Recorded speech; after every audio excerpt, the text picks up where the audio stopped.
Welcome back to the channel, everyone. Today, we're diving deep into a gripping mystery filled with secrets, suspense, and unexpected twists. Join us as we follow Inspector Maigret through the shadows of a chilling investigation where every clue counts and danger lurks around every corner. So sit back, relax, and get ready to uncover the truth behind this fascinating case. Stan the Killer by George Simenon opens with MRA quietly puffing his pipe as he walks, hands locked behind his back, moving slowly through the busy morning crowd. Navigating the heavy flow of people in Rue Saint-Antoine was no easy feat for his bulky frame on this bright market day. The sun poured down warmly on carts loaded with fresh fruits and vegetables, nearly blocking the entire sidewalk's width. Market time was when people enjoyed feeling fresh cherries and sampling scallops and chops, each taking their turn on the scales. Salesmen dressed in white aprons mingled with butchers, wearing checkered clothes, while scents of cheese mixed with hints of roasting coffee. The sharp ring of cash registers filled the air alongside suspicious glances from housewives as MRA pressed forward slowly. Across from the Rue du Bac stood a small café named the Barrel of Burgundy, with 3 tables set outside, inviting passers-by to rest. Like a tired traveler, MRA took a seat, not bothering to look at the tall, thin waiter who approached to take his order. Quietly, he requested a small white Macon wine, unaware that this clumsy waiter was actually Detective Janvier in disguise. Jean returned, balancing the glass carefully on a tray, wiped the table with a questionable cloth, and accidentally dropped a scrap of paper. As MRA left, he picked up the note reading, "The woman's gone out shopping, no sign of one-eyed man. The bearded man left early." He continued reading. The 3 others must still be in the hotel, setting the scene for a tangled mystery. By 10 in the morning, the crowd grew heavier. Next to the cafe, a grocer held a sale, urging passers-by to try biscuits and cheeses. At the corner of Rue du Bac stood a shabby hotel, its sign advertising rooms, available by month, week, or day payment up front. Ironically, this rundown place called itself The Boar, while MRA sipped his light, dry white wine and watched the teeming street below. His gaze soon fixed on a window across from the hotel, where a small old man sat by a canary cage enjoying the spring sun. This elderly figure was Sergeant Lucas, about 20 years older than MRA, who paid no attention to the inspector's presence. The scene was part of a siege better known to police as a stakeout, which had lasted 6 long days. At least twice daily, the inspector came to collect updates, while night shifts were handled by patrolmen and a woman who walked streets unnoticed. The crowd pressed so close to the cafe terrace that MRA constantly had to pull his legs under his chair to avoid being jostled. Suddenly, as he moved his legs again, MRA noticed a man had quietly taken the seat beside him, unnoticed until then. The newcomer was small, with red hair and sorrowful eyes. His mournful expression gave him a clown-like quality. "Here you are, again," the inspector muttered. The man apologized to Miss Merritt, hoping she would accept his proposal. Turning to waiter Janvier, he spoke with a thick Eastern European accent, his voice rough from what seemed like throat trouble. He constantly chewed on a cigar-shaped object soaked in creosote, adding to his unusual appearance and manner. "You're getting on my nerves," MRA snapped. "Tell me, how did you know I'd be here this morning?" "I didn't know," the man replied calmly. "Then why are you here? Don't tell me this meeting is a coincidence." His yellow eyes stared emptily as he spoke softly as if offering constant sympathy. "You're not being kind to me, Miss Merritt," he added sadly. "That's not answering my question. Why are you here today? I've been following you from headquarters even before that, from your home," he admitted quietly. "So you admit spying on me?" MRA challenged. "I'm not spying on you," the man denied firmly. "I have deep respect and admiration for you." "I've already told you one day I'll be your collaborator," he sighed, watching the fake ash fall from his painted wooden cigar. No newspapers had reported the case, except one mysterious source whose tip came from who knows where. The inspector's task was complex. Police believed Stan the Killer's gang was currently hiding in Paris. This was true, though silence might have served them better. For 4 years, a gang of unknown foreigners had struck 5 farms in northern France, always using the same violent method. Each target was an isolated farm run by elderly owners with crimes taking place on market nights. Victims were always those who sold many fowls or animals carrying large amounts of cash at hand. There was no clever plan, only brutal, highway robber-style attacks showing no respect for life. The bandits killed every person on the farm, even children, to ensure there were no witnesses. They could never be identified clearly. Were there 2, 5, or maybe even 8 involved? Neighbors noticed a small truck and a 12-year-old boy claimed to have spotted a one-eyed man nearby. Some locals insisted that the killers wore black masks, adding to the mystery. But the undeniable fact was that every person living on those farms had their throat brutally slit. This wasn't a case for the Paris police anymore. It had become the responsibility of the mobile units stationed in the provinces who investigated for 2 long years. Despite their efforts, they barely scratched the surface, leaving the mystery unsolved and the countryside deeply unsettled by the violent crimes. Then a vague report emerged from a colony of Polish miners, but the source of this information was impossible to verify or trace back. The Polish workers claimed it was Stan the Killer's gang behind the attacks. But when the police interviewed miners individually, most denied any knowledge. Some muttered, "Who I don't know. I forgot." Their silence added another layer of confusion to the case. Soon after, a crime occurred near Reims, where the gang overlooked a servant girl sleeping in an attic, the very first known survivor. She overheard the murderer speaking a language she believed was Polish and saw their faces through a hole in the attic's wooden boards. One man had only one eye. Another was a giant with a shockingly hairy face. This image stuck with the police. For months, the trail went cold until a detective from the hotel squad made a breakthrough in the Saint-Antoine district. In a shabby hotel, he noticed a suspicious group, including the one-eyed man and a giant man whose face was covered in thick hair. They appeared to be poor people.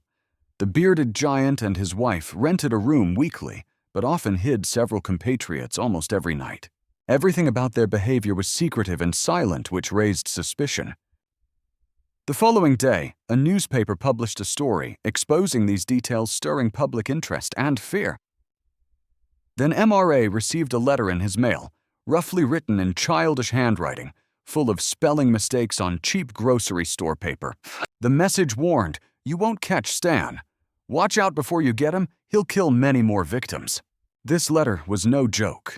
MRA could feel the dark underworld's sinister influence in the words.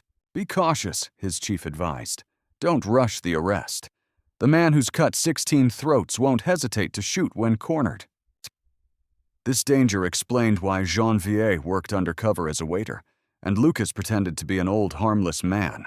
Life in the neighborhood went on noisily, unaware that a desperate man might begin firing wildly at any moment. Then came Michael Oep, whose first meeting with MRA was 4 days prior at police headquarters. He insisted on a personal meeting. Though MRA made him wait 2 hours, Oep remained undeterred and composed. He entered the office, clicked his heels, bowed, and offered his hand. Oep was a former Polish army officer, now teaching gymnastics in Paris. He spoke rapidly with a strong accent that often made it hard to understand his words clearly. Oep explained he came from a respectable family, but couldn't return to Poland to reclaim his property. He admitted sinking into deep despair, unable to adjust to a mediocre life in France. "You see, Miss Merritt," he said, clinging to that formal address, "I am a gentleman forced to teach uneducated people. I am poor. I have decided to end my life," he confessed, solemnly revealing his dark thoughts. MRA had seen many troubled souls confide their problems to the police. He was familiar with such visits. "I tried 3 weeks ago," Oep said. "I threw myself into the Seine, but the river police saved mine." MRA excused himself, called the river squad to verify the story, and confirmed it was true. 6 days later, I tried to gas myself. But the postman arrived with a letter and opened the door. "I truly want to die. My life is worthless. A gentleman cannot live in poverty and humiliation." So I thought you might need a man like me to help. MRA frowned. Help you arrest Stan the killer. No, I've only heard rumors. I'm angry that one of my people breaks hospitality laws so cruelly. I want to see Stan and his gang caught. Some will likely die during the arrest. Isn't that better than the alternative? Since Uep already wished to die, the risk seemed less frightening to him. All MRA could say was the usual line, "Leave your address. I'll write you." Uep had a furnished room near Rue de Trelle, close to Rue de Aiege. The detective investigating vouched for him, confirming OIP Uhamu had been a second lieutenant in the Polish forces. After that, OEP disappeared from military records and reappeared in Paris teaching gymnastics. His suicide attempts were genuine, proving his desperation. Still, MRA sent him an official letter regretting deeply that he could not accept Oop's generous offer to help. Since then, Uep had made 2 visits to the CES office, persistently demanding to see Inspector May. On his second attempt, he even refused to leave, insisting he could wait as long as necessary. Now Uep sat, firmly at Millet's table, outside the barrel of Burgundy, eager to show that he was useful and could offer valuable help. "I have been shadowing you for 3 days," he said quietly. "I know everything you have done during this time, and I am aware that the waiter who brought my wine is one of your detectives. There's also another detective watching us from the window across the street," he added with a knowing look. Muay clenched his pipe tightly between his teeth, deliberately turning his eyes away from the talkative Pole. The man droned on monotonously, his heavy accent distorting every word, forcing Millet to concentrate deeply just to grasp the meaning. "You are not a Pole." Miss Millet Ope continued earnestly. "You don't speak the language properly, but I want to help you. I cannot stand to see the reputation of my homeland tarnished." The inspector struggled to hide his irritation, feeling his patience wear thin. Uep, sensing this, pressed on without hesitation. "If you try to arrest Stan, what will happen?" he asked. "He carries 2 or 3 revolvers. He will shoot anyone who tries to stop him. Women, children, no one will be spared. Then people will accuse the police of causing innocent deaths," Uep said, his voice trembling. "Enough," May snapped. "As for me, I have decided to die. No one will mourn poor Up. You tell me about Stan," he continued, "and I have been following Stan as closely as I follow you. I wait for the right moment when no one is around. Then I confront him. I'll say, 'You are Stan the killer,' and he'll shoot at me. I'll fire back, aiming for his leg. Once I'm shot, you'll have proof it's him. You'll know I'm not mistaken. Then if I'm crippled, you can arrest me." Millet interrupted roughly. "Why? So you can have some peace. What has poor Ope done that breaks French law?" Ope asked. "I only want to protect the honor of my country, even if it costs me my life." "Enough of this nonsense," Millet said impatiently. Just then, a woman with blonde hair and a clear foreign complexion passed by, carrying a shopping bag toward the butcher's shop. Millet watched her closely and noticed Oep suddenly wiping sweat from his forehead with a large handkerchief. "That's Stan's mistress, isn't it?" Oep asked quietly. "Be silent," May warned. "You may think that, but you don't know which one is really Stan." "You believe it's the man with the beard?" Millet asked. "The bearded one is called Boris," Oep replied. "The one-eyed man is Sasha. He's not Polish but Russian. If you try to investigate them yourself, you'll find nothing," Oep said. "No housewife shopping around here could suspect the conversations we have at this small table." The blonde woman bought some chops from the butcher nearby. Her eyes held a tired, resigned look similar to Oop's. "Maybe you fear being held responsible if I die," Oop said softly. "If I'm killed," he continued, "first, I have no family to mourn me. Second, I have written a letter declaring that this death is my own choice." Poor John stood silently by the doorway, trying to think of how to inform Millet of a telephone message for him. Millet noticed the silent gesture, but continued to watch Oop, puffing small clouds of pipe smoke. "Listen, Oop," Millet said firmly. "If I see you again around Rue Saint-Antoine, I'll have you arrested." "You refuse my offer," Oep replied stubbornly. "Either leave now, or I'll arrest you here and now." The small man rose, clicked his heels, bowed deeply, and made a dignified retreat. Millet spotted one of his detectives nearby and signaled him to follow the odd gymnastics teacher. At last, Janvier delivered his message Lucas had just phoned, reporting that guns were found in the room. 5 Poles slept in the adjacent room last night, he said. The door between the rooms was left open, and some had to sleep on the floor. Who was that strange man you were talking to? Mie asked quietly. No one important, Janvier replied, slipping back into character and pointed at Oop's empty glass. You're paying, miss. Mie took a taxi to headquarters. At the office door, he found the detective, who had been sent to follow up. You lost him, Mie roared angrily. Are you ashamed I gave you the simplest shadowing task? I didn't lose him, the detective muttered humbly. Where is he? Mie demanded. He's here. You brought him in. Indeed, Webb had gone straight to headquarters. He had calmly made himself comfortable in the waiting room, sandwich in hand, having announced that he was there to meet Inspector Maigret. There was no rush or urgency in his demeanor, as if the time spent waiting was no trouble at all to him, and he seemed perfectly content to pass the moments quietly and patiently. Meanwhile, Maigret, though inwardly reluctant and growing a bit irritated, was diligently compiling all the scattered pieces of information gathered over the course of 2 weeks' investigation into the gang.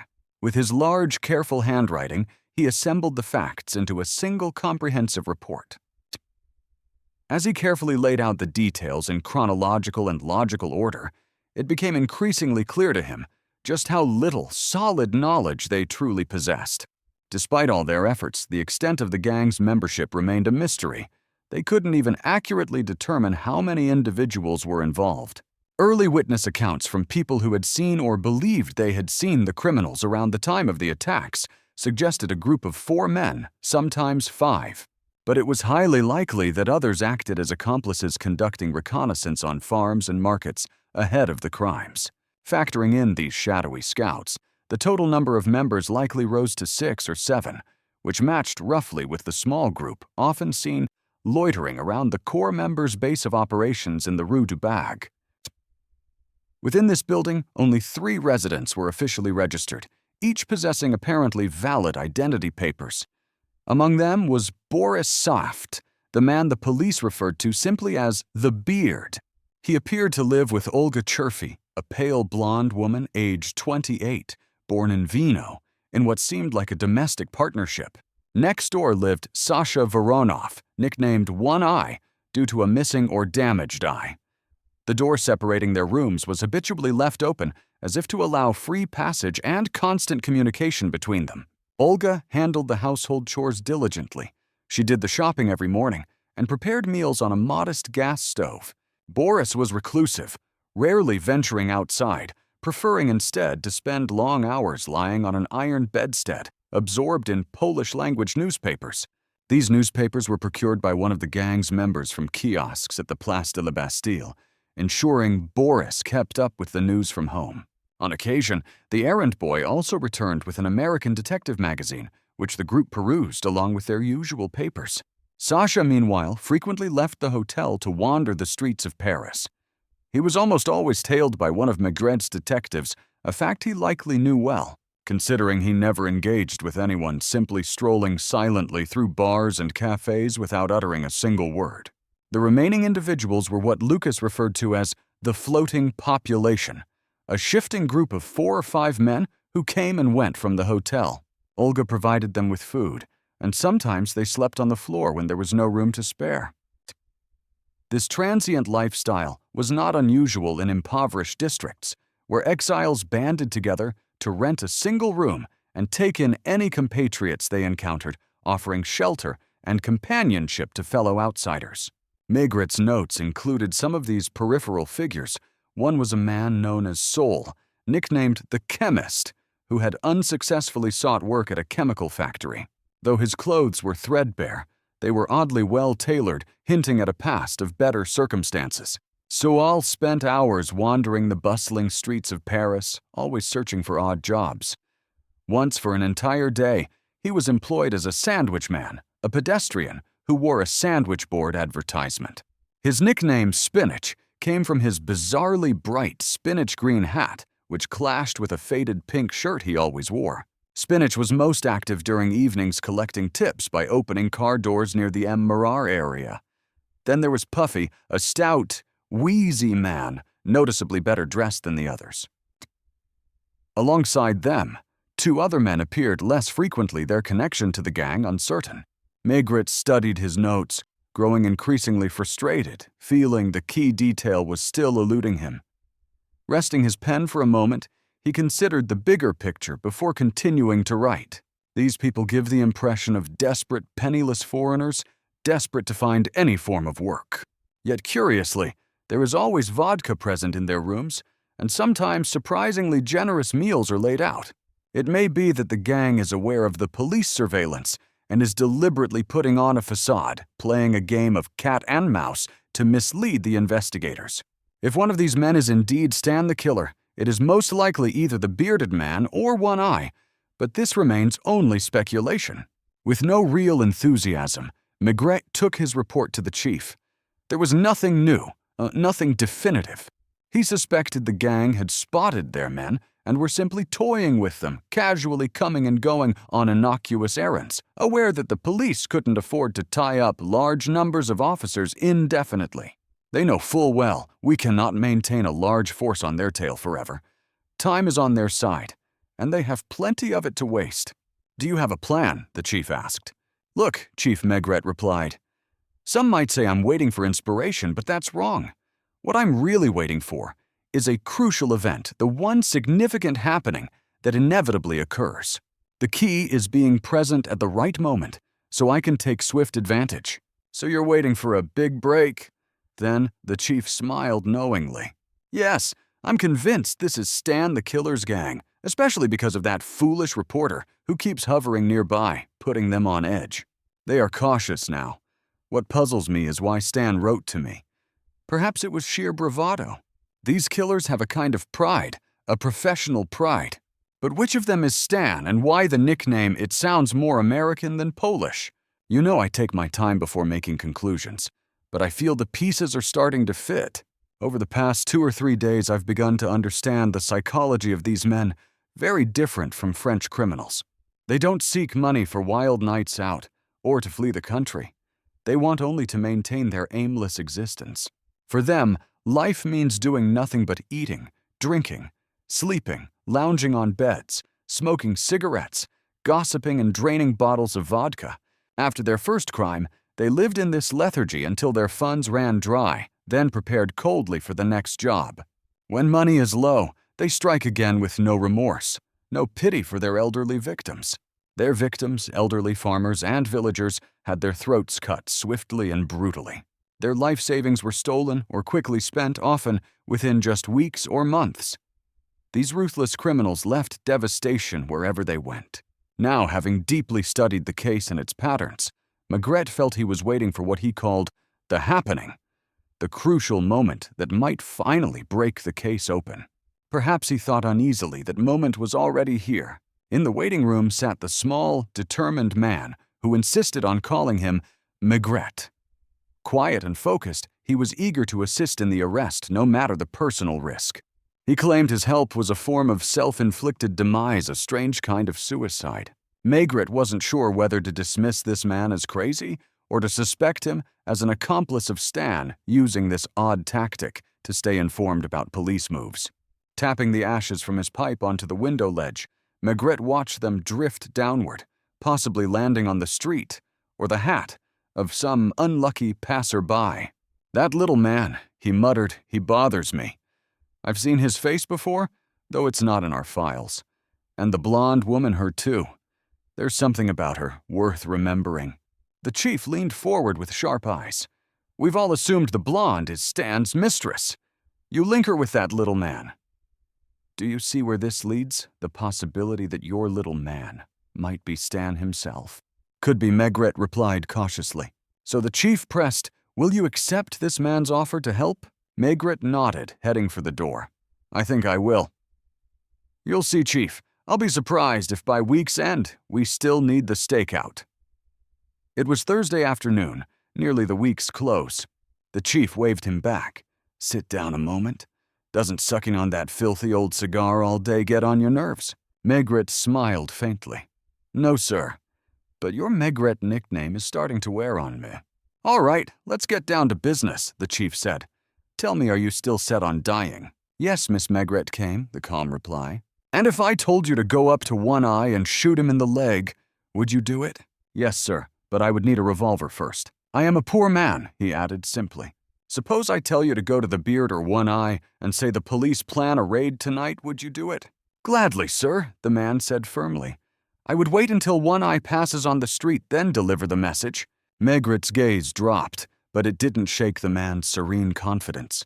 Maigret rarely met anyone so calm and self-assured. Mikhail Oep spoke of suicide or infiltrating the Polish gang as naturally as one discusses daily chores. You've never met either of them, Maigret asked. No, Miss Maigret. All right, I'm giving you the job. If anything goes wrong, it's on your head. Maigret lowered his eyelids, masking his sharp interest. In a minute, we'll go to Rue Saint-Antoine. I'll wait outside while you approach the room. Pick a time when the woman is alone. Tell her you're a fellow Pole and overheard the police plan a raid tonight. Oop said nothing but nodded slightly. Understood. It's settled. Maigret hesitated before admitting, I must confess something to you, Miss Maigret. Are you turning yellow? The chief teased. No, Oep replied quickly. I'm not turning yellow. I'd prefer to handle this differently.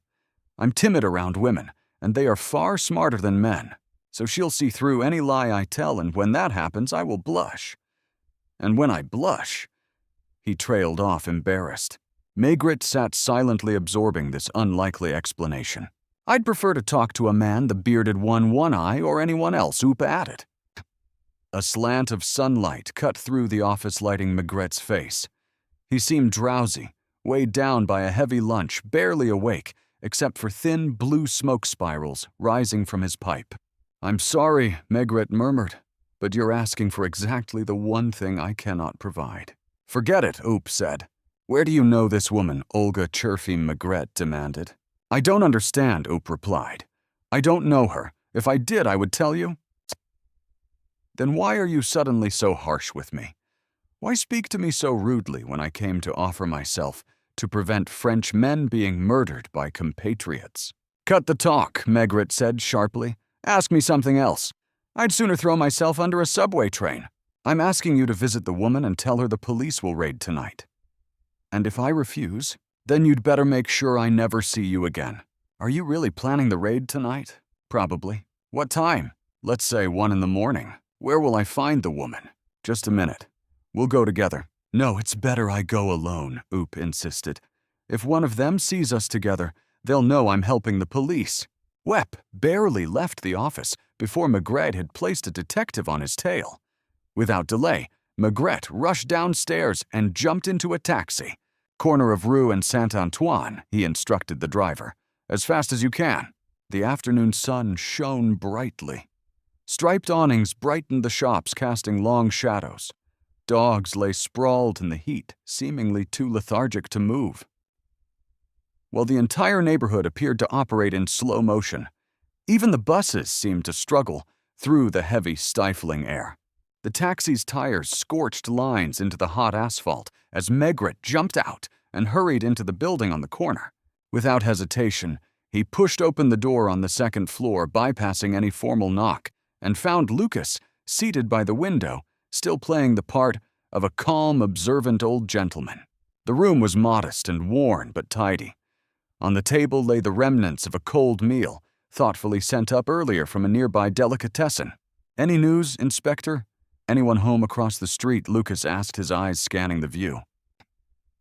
This vantage point had been carefully selected for its clear line of sight into the 2 rooms in Hotel Bose that the Polish gang occupied. Nearby, another adjoining room's windows were wide open, revealing a scantily dressed young woman asleep on a bed, unbothered by the heat. Well, Lucas, you don't seem to find this stakeout dull at all, Maigret remarked. A pair of binoculars resting on a chair testified to Lucas's thoroughness. He missed nothing, no matter how trivial. At this moment, Lucas replied, there are 2 inside, but soon only 1 will remain. The man's getting dressed. He stayed in bed all morning as usual. That's the beard, right? Yes. 3 had lunch together, the beard, the woman, and One Eye. One eye left immediately after eating. Then the beard got up and began dressing. Well, he's just put on a fresh shirt. That's a rare sight. Maigret moved to the window and watched as the large, hairy man tightened his tie, mouthing words to himself while glancing in the mirror. Behind him, the blonde woman tidied up, gathering papers, balling them up, switching off the stove, and dusting a vibrantly colored picture frame. If only we could understand what they're saying, Lucas sighed. Sometimes it drives me mad. They talk endlessly, never stopping. The endless patience of the police, Maigret replied dryly. But don't send me a lip reader fluent in Polish, I'd rather not lose my mind. I'm starting to grasp how agonizing it must be to be deaf, Lucas said quietly. Do you think the woman will stick around? Not at this hour. She usually goes out, and if she planned to, she'd be wearing her gray suit. Olga was dressed in the same dark wool outfit she'd worn on her morning errands.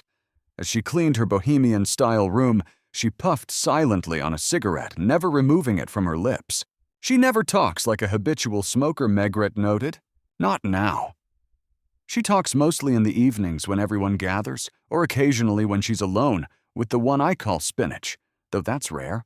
I'm either mistaken or she's got a soft spot for Spinach. He's the best looking of the bunch. Being inside this unfamiliar room, quietly observing the smallest gestures of these people's lives, was a strange sensation.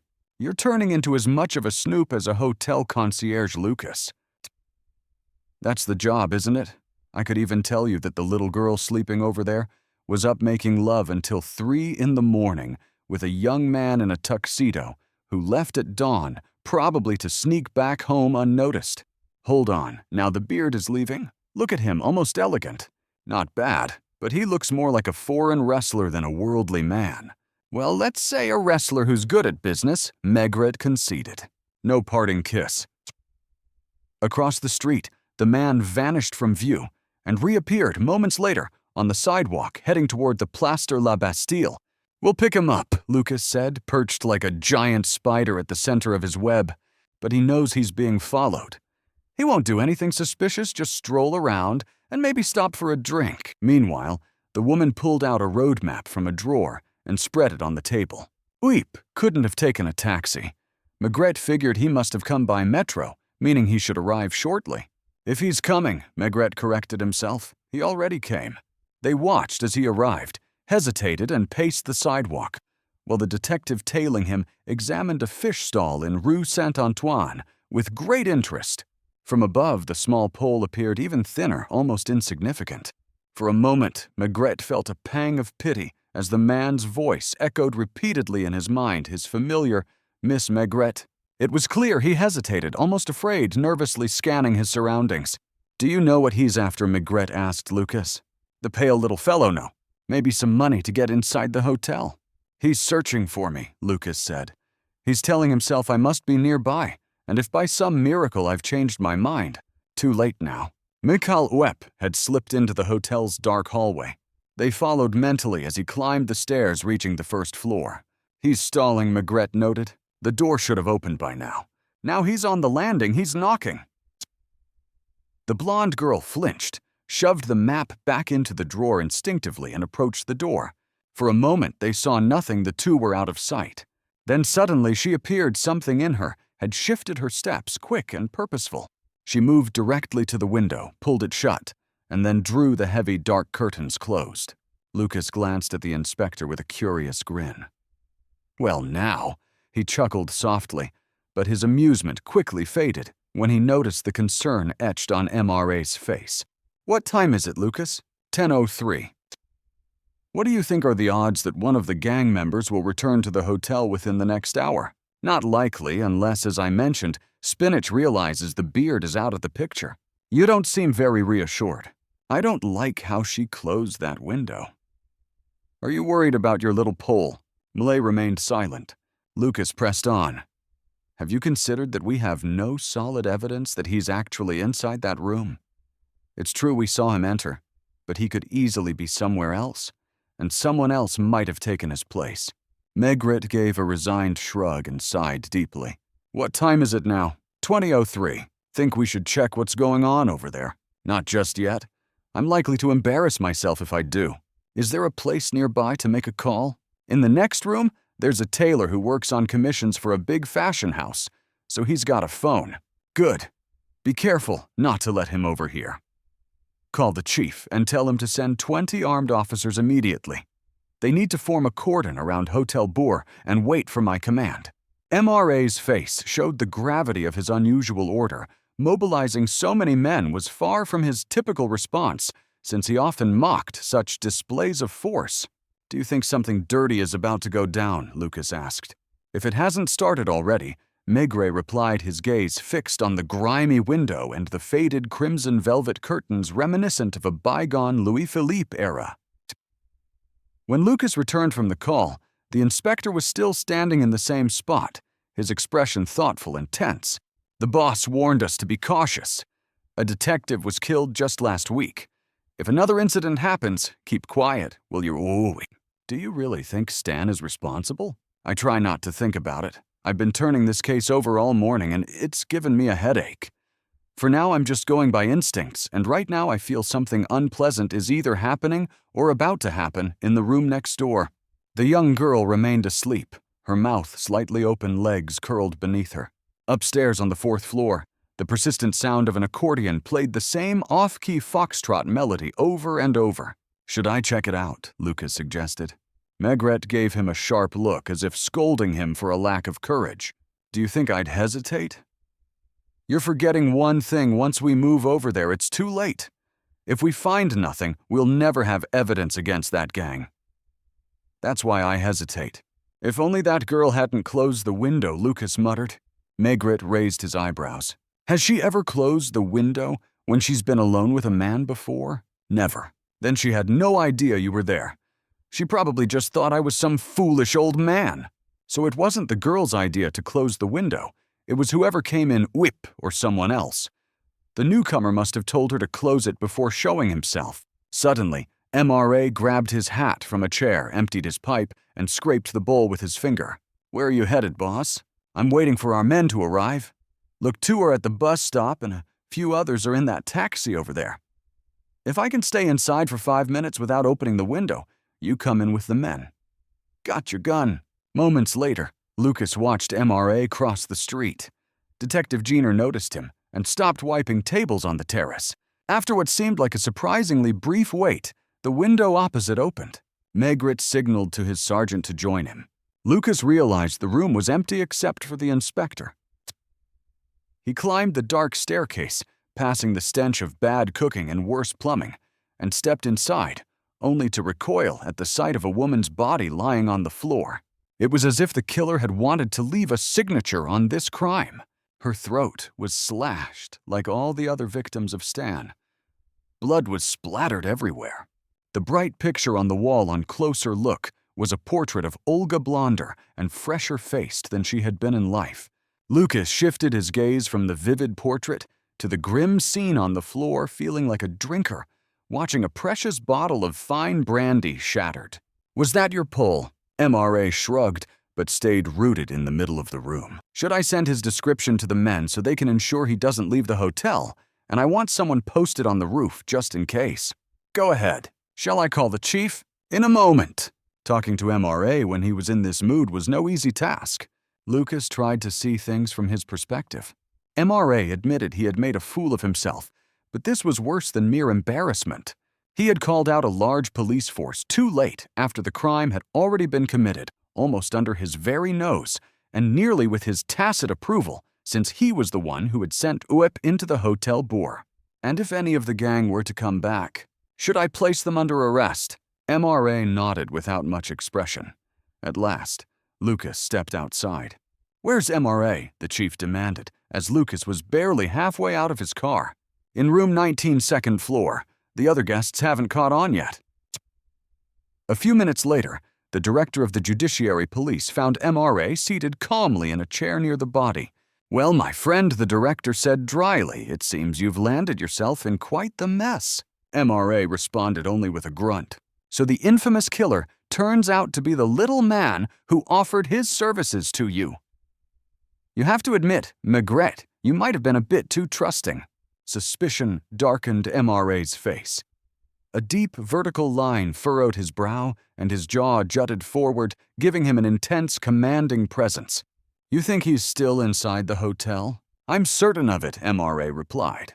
"Have you conducted a thorough search?" "Not yet." "Do you believe he would surrender without a fight?" MRA's gaze shifted slowly from the window to the director. "If I'm wrong, the man will try to kill as many people as possible before capture. But if I'm right, events will take care of themselves." "I don't follow." "I'll say it again, Chief. I could be mistaken, anyone could be. But if that's the case, then I apologize in advance, because trouble is on the horizon. There's something about this case that just doesn't fit. If OEP is Stan, there's no reason why his voice trailed off. "You're staying here, Maigret, until further orders." "Yes, sir. I'll check on our men outside." As Lucas predicted, they had already apprehended Spinach when he came to visit the young woman.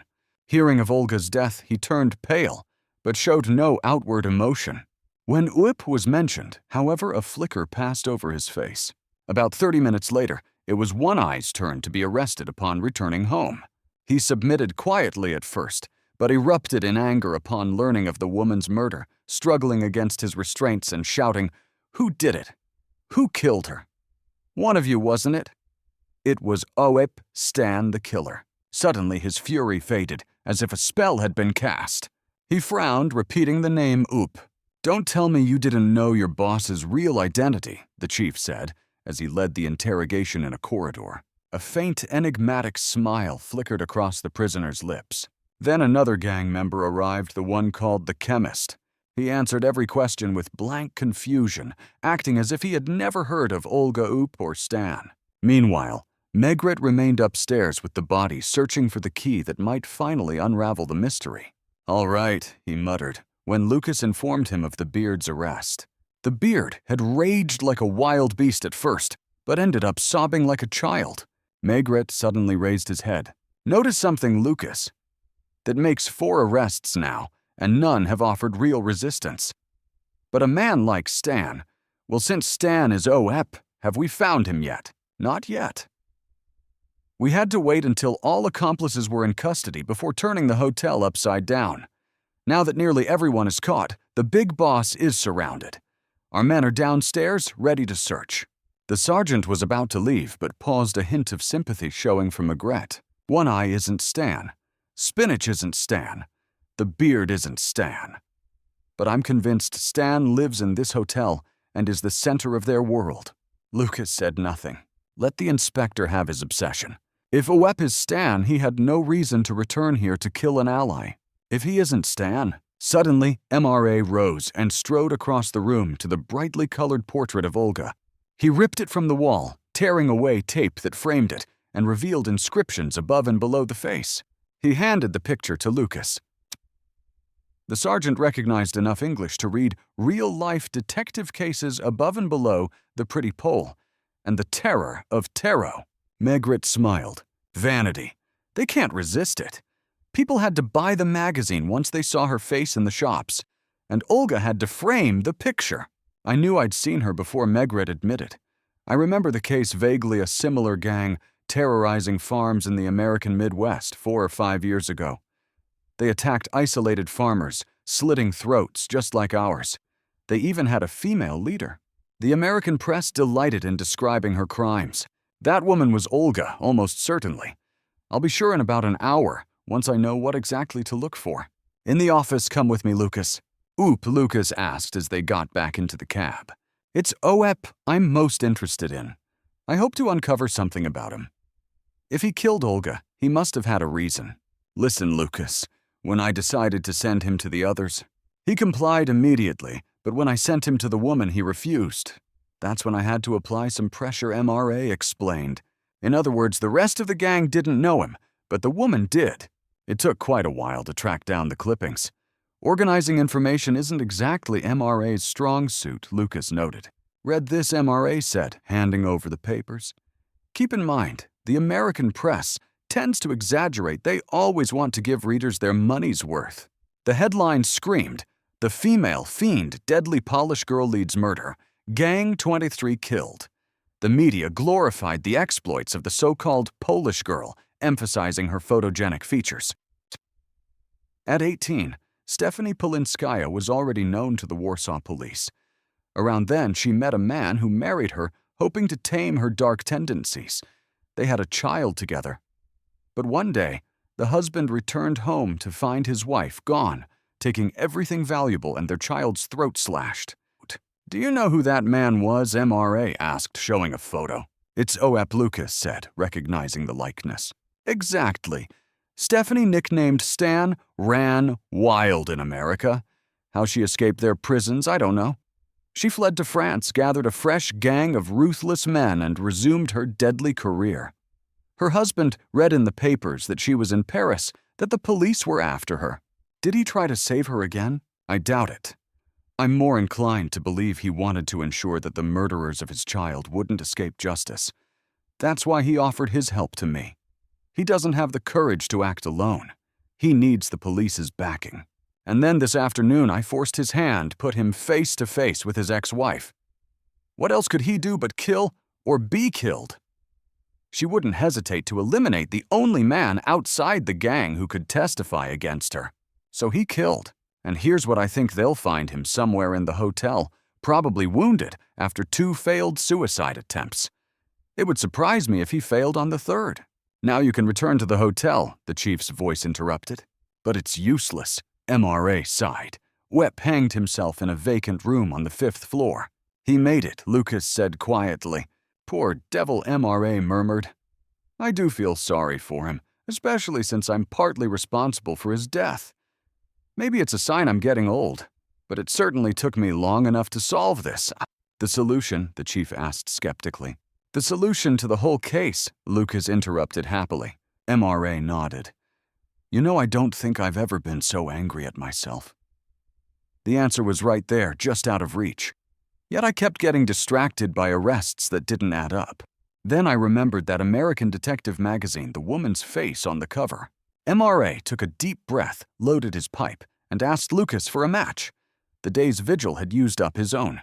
What do you say, Chief? 7 o'clock. Suppose the 3 of us settle down with a nice beer, provided Lucas sheds that wig and cleans up his act. As the 3 of them prepared to unwind after the tense day, the pieces finally falling into place, the mystery that had haunted them began to fade.